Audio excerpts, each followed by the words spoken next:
Archer, Florida, located in Alachua County, has a rich history that reflects the broader development of north-central Florida. The area that would become Archer began as a frontier village in the 1840s, initially known as Deer Hammock or Darden's Hammock. Early settlers lived in modest cabins, cultivating fruits and vegetables and hunting for sustenance, with a local sinkhole providing their drinking water. This rural settlement laid the foundation for what would grow into a small but significant community. The town's trajectory shifted dramatically in 1858 when the Florida Railroad reached the village. This development spurred growth and prompted a relocation of the settlement eastward. In recognition of James T. Archer, Florida's first Secretary of State, the town was renamed Archer.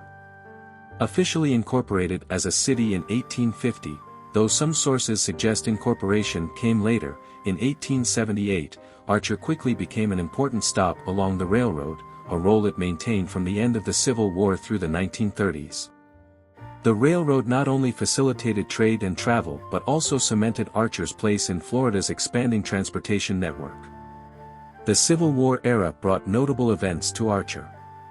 In May 1865, remnants of the Confederate treasury, transported from Richmond after its fall, were hidden at Cottonwood, the Archer plantation of David Yulee, a prominent figure in Florida's history and a key railroad developer. This stash was concealed just before Union forces seized it at Waldo, adding a layer of intrigue to the town's past. Later, in the contested presidential election of 1876, Archer's precinct votes for Rutherford B. Hayes were challenged but upheld, contributing to his narrow victory over Samuel J. Tilden. The late 19th century saw further settlement and economic activity.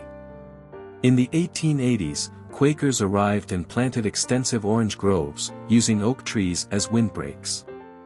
While freezes in 1886 and 1894–95 devastated the citrus industry, the oaks endured, shaping the town's shaded streets today. Another enduring legacy is the Maddox Foundry, established in 1905 by William Henry Hitup Maddox as a machine shop to serve the local mining industry. Now in its second century, the foundry remains family-operated and a point of pride for Archer, symbolizing the town's resilience and continuity. Archer's population grew modestly over time, reaching 1,289 by the 2000 census and 1,140 by 2020, reflecting a stable, small-town character. Its historical significance is preserved through landmarks like the Archer Historical Society Railroad Museum, which celebrates the city's rail heritage with artifacts and exhibits. Figures like T. Gilbert Pearson, a native who became a noted ornithologist, and Bo Diddley, who lived in Archer and supported local youth through his foundation, add cultural depth to its story.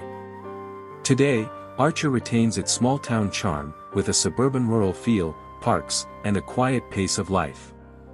Its history, from frontier origins to railroad hub, through moments of national consequence, illustrates a community shaped by both its environment and its people.